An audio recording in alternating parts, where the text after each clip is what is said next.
de 350 costarricenses participaron activamente junto al Frente Sandinista de Liberación Nacional en la década de los 70. Más adelante también se enfrentaron a la contrarrevolución en la década de los 80, que fue auspiciada también por los Estados Unidos. Hoy, en Punto y Coma, hablaremos del libro Los amigos venían del sur, de José Picado Lagos, que recopila una serie de testimonios de personas que vivieron en esas situaciones y una de esas peripecias que le sucedió a él junto al pueblo nicaragüense. Bueno, yo escribí un libro anteriormente que se llama Los años del verde olivo, que también lo publicó la UNED, sobre estas experiencias y que tiene un carácter más íntimo de las cosas que nosotros, de nuestra participación en Nicaragua. Y yo pensé que bastaba con eso como para saldar una cuenta ahí con un testimonio histórico. Me di cuenta de que tal vez saldaba históricamente mi participación, pero yo tenía cientos de compañeros, ¿verdad? Compañeras que habían participado de esa gesta. Si hablamos de la Revolución Popular Sandinista como una gesta histórica, importante, donde miles de personas participaron activamente en contra del dictador. Esa coyuntura en Centroamérica era una cuestión especial, un fenómeno que tenía una raíz y una fuerza de tifón, ¿verdad? De tormenta, que el pueblo de Costa Rica no había podido conocer, porque en general era una experiencia del tipo de experiencias sobre las cuales no se escribe, en donde los buenos no existen, ¿verdad? Y a mí me parecía que era hora de que los buenos apareciéramos, y lo más importante, y que los buenos fuéramos los protagonistas. Me parecía que no era suficiente lo del primer libro y que había que dar a conocer lo otro, pero yo no me atrevía a contar otras cosas que no hubiera vivido yo, que eran experiencias muy personales, que no son fáciles y que no podía yo arrogarme ese derecho. Entonces me pareció que había que poner también a otros a dar su testimonio, y de ahí sale el libro Los amigos venían del sur. Pero los amigos venían del sur no solamente somos nosotros los costarricenses, ¿verdad? Son los panameños, son los chilenos, son los argentinos, son los mexicanos, son los salvadoreños, etcétera. Pueblos que también participaron de una manera extraordinaria, los panameños de una manera extraordinaria en este proceso, ¿verdad? Y es también a ellos, a los cuales nosotros le dedicamos este esfuerzo, que sin duda alguna es un esfuerzo, digamos, importante, es un esfuerzo que tiene un especial sentido porque estamos casi seguros de que solo nosotros vamos a escribir sobre esto, porque nosotros no somos la historia oficial. Más bien nos queremos aprovechar y agradecer la oportunidad a la UNED por permitirnos contar estas cosas. Estas cosas no las sabe el pueblo de Costa Rica, y por eso es que nos ponemos a pelear con Nicaragua. No hay que pelear con Nicaragua, no hay que ponerse a pelear con nadie. Simplemente hay que conocer un poco, ser prudente en algunas cosas y no hacerle caso a algunos gobiernos que desgraciadamente se enemistan entre ellos y luego ponen a pelear a los pueblos que se necesitan tanto, sobre todo pueblos vecinos que son Costa Rica y Nicaragua. A ello contribuye también este libro, esa es la idea también, de que contribuya al buen entendimiento de estos pueblos. Estamos en el mes de mayo de 1979 en San José de Costa Rica. Recibo una llamada de Carlos Arricueta, militante del MIR de Chile, quien me informa que Tomás Borge quiere verme lo antes posible. Tomás me informa que los cubanos nos tienen lista 1 tonelada de armas y que hay que transportarla desde La Habana a San José. Además, nos comunica que el gobierno de Costa Rica está anuente a prestar sus aeropuertos. Le informo a Tomás que tengo una gran amistad con Fernando Carrasco, ciudadano chileno, ex tripulante de LAN Chile y ligado al Partido Socialista de esa nación. Carrasco es gerente de una pequeña línea aérea de carga de bandera costarricense que opera en Centroamérica y el Caribe con aviones DC-6. Bueno, yo pertenezco a una cosa que se llama la generación de Alcoa porque tengo más o menos 67 años. La generación de Alcoa tuvo mucha importancia en Costa Rica, sobre todo con la juventud, ¿verdad? Porque fue una coyuntura muy especial en donde la juventud sobre todo se politizó mucho en Costa Rica y se politizó mucho en el mundo, ¿verdad? Era la guerra de Vietnam, recién pasaba la Revolución Cubana, era la Revolución de Mayo en Francia, y nosotros al final vivíamos pendientes de esas cosas, ¿verdad?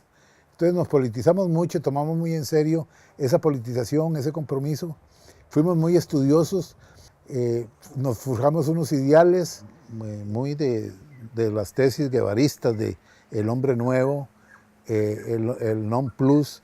El hombre nuevo es aquel que es capaz incluso de dar su vida por otra persona, otro pueblo que está sufriendo un vejamen, ¿verdad? Y nosotros en general, no era que solo José Picado, no. Nosotros en general estábamos dispuestos a cumplir eso en todas partes, ¿verdad? Porque además hay un planteo del Che que dice que los revolucionarios se miden en la medida en que se acercan a las masas y luchan con ellas y hacen realidad sus querencias. Entonces para nosotros era inconcebible una cosa que ahora es posible, ¿verdad? Para mí era inconcebible estar en la universidad y ser revolucionario y estar hablando en el pretil y salir del pretil e ir a comer a mi casa o ir a tomar café a mi casa cuando yo no tenía ningún problema social, ni tenía ninguna preocupación, ni a mi papá lo estaba persiguiendo nadie. Entonces nosotros nos vimos siempre obligados a estar junto a las masas y empezamos a salir de la universidad y a ser militantes de la lucha de las organizaciones populares, en este caso los campesinos, y en este caso los bananeros, en este caso los obreros en general. Yo tuve la suerte de ser militante de un grupo que se llamó el Frente Estudiantil del Pueblo. Posteriormente ingresamos a Vanguardia Popular, estando en esas cosas. Y ahí se vino la cosa de la revolución sandinista y eso nos quitó un poco nos distrajo un poco de lo que estábamos haciendo y nos fuimos a Nicaragua a luchar contra la dictadura por la libertad y la independencia del pueblo de Nicaragua en contra de los Estados Unidos. Cerca de la frontera con Nicaragua, Somoza contaba con el apoyo del ejército de Honduras que le cuidaba las espaldas. Estamos volando sobre el Golfo de Fonseca que pertenece a 3 países, Nicaragua, El Salvador y Honduras. Todos países represores de sus pueblos con ejércitos de criminales sedientos de sangre. Tú, voz de sombra. Fabián Dobles también fue poeta. Por eso la EUNED reúne en este volumen 2 de sus obras más destacadas, publicadas previamente en 1946. Tú, voz de sombra, y 1949, Verdad del agua y del viento. Como destaca el libro Los amigos venían del sur, el tráfico de armas para los revolucionarios nicaragüenses fue todo un riesgo en el que se aventuraron algunos ticos. Se transportaron muchísimas armas que venían desde La Habana a Costa Rica y posteriormente a Nicaragua, todo con el beneplácito del gobierno de Rodrigo Carazo y el apoyo de algunos finqueros de Guanacaste. Que nosotros no solamente, lo que cuento yo aquí, no fue que fuimos a ayudar a los nicaragüenses, porque nosotros somos muy buenos y los nicaragüenses son muy malos y que entonces nosotros les ayudamos a ganar la guerra. No se trata nada de eso. Dimos lo que podíamos dar y ayudamos un poco a que ese heroico pueblo hiciera su revolución. Pero es un pueblo que, y le costó menos, lógicamente, teniéndonos a nosotros como aliados. Esa lucha de los nicaragüenses contra Somoza y contra Reagan y contra el gobierno de Estados Unidos le cuesta casi medio millón de personas, ¿verdad?, al pueblo de Nicaragua. Por eso es que a nosotros, como un boomerang interesante, ¿verdad?, cuando nosotros vamos a Nicaragua a luchar por el pueblo de Nicaragua, sin darnos cuenta, estamos luchando por nosotros mismos, porque nosotros mismos salimos de este aislamiento y llegamos a una coyuntura absolutamente la única que hay, que es una coyuntura horrible de explotación, de miseria, etc. Nosotros vivimos en un país un poquito más con menos problemas, pero siempre con los mismos problemas. Y el hecho de participar en esa gesta también nos hace protagonistas de la gesta centroamericana, no de lo pequeñito de Costa Rica, y que en Costa Rica todos se portan bien, y que en Costa Rica no hay guerra, etcétera, etcétera, etcétera. Nosotros participamos como protagonistas y eso nos ayudó mucho a nosotros como pueblo, y eso nos ayuda mucho a comprender lo que puede pasar en un futuro en relación a los problemas que se viven en Centroamérica. 3 días después llega la representante de Costa Rica ante el gobierno de Salvador, en compañía de 2 diplomáticos del gobierno mexicano, el subsecretario de Defensa y Seguridad José Eduardo Irajeta y el coronel de Fuerza Aérea Godofredo Regalado. Nos acompañan en el comedor. El subsecretario se dirige a los visitantes y les informa que pueden constatar las buenas condiciones de salud de los pilotos costarricenses. Mientras los diplomáticos mexicanos hablan con Irajeta y Regalado, la representante de Costa Rica me dice al oído: ustedes han estado en alitas de cucaracha. En ese momento, supe que nos trasladaban a la Embajada de Costa Rica. No, a mí el 18 o 17 en la noche, en el Frente Sur, la brigada Carlos Luis Fallas ocupaba una línea de defensa de 7 kilómetros, porque eso casi no se ha comentado nunca, pero cuando nosotros ingresamos al Frente Sur como brigada, al mando de Manuelito Mora y mía, esa era la comandancia, la tropa nicaragüense avanzó hacia el río Estallo y atacó por el flanco, digamos, izquierdo a la fuerza que teníamos ahí en el Estallo, que nos había parado como 6 meses. Y nosotros ocupamos el lugar de la fuerza que fue adelante a Rivas y quedamos defendiendo el territorio costarricense. Muy interesante, quiere decir que la guerra había que defender a Costa Rica también, porque Somoza podía invadir Costa Rica perfectamente, si aparentemente era también un país beligerante o etcétera, ¿verdad? Y me llamaron y llegué yo me prestaron un caballo, por cierto, porque había que andar a caballo ahí, y llegué al Estado Mayor y entonces me dijeron, preparar a la gente, dice, me dijo el comandante José Valdivia, preparar a la gente porque nos vamos ahora a las 5 de la mañana, ahora a la medianoche. Eso era un 18 de julio, 17 de julio, 18 de julio.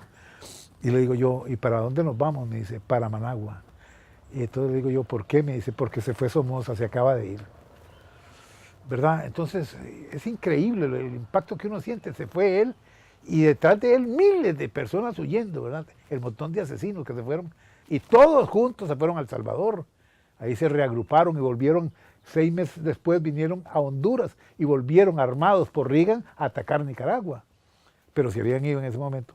Y nosotros llegué al lugar donde nosotros teníamos nuestras posiciones y claro, yo muy contento a decirle a todos, ¿verdad? Que ganamos esta mierda, eso fue lo que yo les dije, ganamos esta mierda porque ese hijo de puta ya se fue. Y efectivamente, y hay que prepararse, alistar todas las cosas porque vamos a empezar a desocupar, porque ya nos vamos. Entonces los compañeros míos me dicen, pero ¿cómo? Vamos a decir, sí, ya, aquí vamos para Managua. Y empezamos a bajar poco a poco. Nos montamos en los camiones y empezamos a avanzar hasta llegar con más o menos como a la 1 de la mañana a Granada, donde la gente estaba en la calle, ¿verdad? Contenta, etcétera. Ahí dormimos y luego entramos a Estelí, entramos a Masaya. Y una maravilla, ¿verdad? Miles de personas esperándonos a nosotros y el pueblo de Nicaragua en las calles, digamos, vitoreaba a Costa Rica, no nosotros, porque tal vez ellos, no había ninguna diferencia entre nosotros y los otros, éramos parecidos, pero sí vitoreaba a Costa Rica, se hablaba muy bien de don Rodrigo Carazo, etcétera, y también el Frente pues hacía lo suyo por destacar la participación importante de nosotros en ese proceso, ¿verdad? Y ahí nos fuimos dando cuenta de la importancia de lo que había pasado, ¿verdad? Pero la cosa se resume tal vez en una cosa. Fuimos estando acantonados en el Chipote, yo voy a tomar café. Ahí las bombas de gasolina no existían, sino que se habían hecho como mercadillos, ¿verdad? Entonces yo llegué, me bajé. Claro, me bajé con uniforme, ¿verdad? Me bajé con uniforme y llegué y le dije a la señora que estaba ahí que si se podía desayunar. Entonces me dice, claro que sí, papito. Y entonces le digo, ya, bueno, ¿y qué le doy, mi amor? Yo no estaba acostumbrado a ese trato, ¿verdad? Mi amor y papito. Y digo, no, lo que usted tenga. Me dice, no, mi amor, pida lo que quiera. Dice, ustedes se han ganado el cielo. Entonces, eso refleja en el fondo la profundidad de ese proceso. Un proceso que ni aún con lo que está pasando ha terminado, ni mucho menos. Los procesos no son lineales, van a la derecha, van a la izquierda, vienen aquí, vienen allá. Quiere decir que nada está perdido, que nosotros hicimos lo que había que hacer y que en buena hora lo hicimos, ¿verdad? Eso habla muy bien del pueblo de Costa Rica. No de nosotros, pero sí del pueblo de Costa Rica.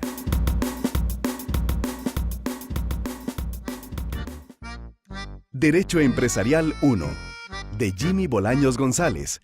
La lectura de este libro le permitirá desarrollar destrezas para la comprensión de las leyes propias del derecho comercial. Este es un texto académico que cuenta con referencias de apoyo y ejercicios de autoevaluación. Hoy, en Punto y Coma, la sección de animación está dedicada a un clásico de la literatura costarricense, Historias de Tatamundo, de Fabián Dobles. Palabra que yo nunca había reparado de cerca en el mirar de un sopilote. Aquel parecía estarnos entendiendo. Era como un tonto vivo, o como uno que se hace el inocente porque sabe demasiado. Apenas comenzó Urdiales a sonsoneatear el quijongo, dijo el sopilote, ¡a bailar! No parecía que le fuera costoso, pues viéndolo bien, no hacía más que repetir al tanto con el soin pausado del quijongo. Los mesmos se admirara con aquello, y así que se acabó el baile, y el sopilote volvió al hombro de Regino Urdiales, este pasó el sombrero y su buen puño de monedas cosechó. José Picado Lagos, escritor y activista costarricense nacido en El Salvador, además de haber participado en algunas de las luchas de los centroamericanos por su liberación, se ha dedicado a recopilar algunas de las experiencias vividas en 2 libros, Los años de Verde Olivo y El oído mágico y otros cuentos. Sí, el libro tiene un orden, ¿verdad?, cronológico. Uno al principio empieza a recuperar los testimonios, que de por sí es una cosa difícil, porque, bueno, para que ustedes tengan una idea, con la primera persona que me dio un testimonio, yo le dije, bueno, necesito, Juan, que me digas cómo fue la cosa, tal parte. Y entonces él se quedó así, seguro recordó, ¿verdad?, la parte, y se puso a llorar. Eso significa que a esa gente nadie la hubiera convencido de dar esos testimonios solamente por el purito de que contame aquí, contame allá, ¿verdad? Ahí había una comunicación entre el compilador, ¿verdad?, y el que da el testimonio íntimo, de confianza absoluta, ¿verdad? Y poco a poco, esos testimonios, como yo decía antes, que son muy dolorosos, fueron saliendo poco a poco, ¿verdad? Después me he llevado una gran sorpresa, compañeros y compañeras, me he llevado una gran sorpresa que cuando las filólogas, la compañera Gabriela Salas, que es maravilla para mi gusto, que comentó este libro, y la compañera Flor Ovares, que comentaron este libro, ahí empecé a enterarme de que hay absolutamente un orden, ¿verdad? Absolutamente un orden cronológico, y que las cosas están dispuestas, no porque yo las haya dispuesto así, sino porque así debe estar, digamos, ordenado ese libro, de tal manera que la cosa empieza con un testimonio de Sergio Eric Ardón, que es el luchador más antiguo, y termina con un testimonio del hijo de Ardón, que es Manuel Ardón, en su cuento, cuando él trae al muerto para traerlo a Costa Rica. Empieza con el primero, termina con su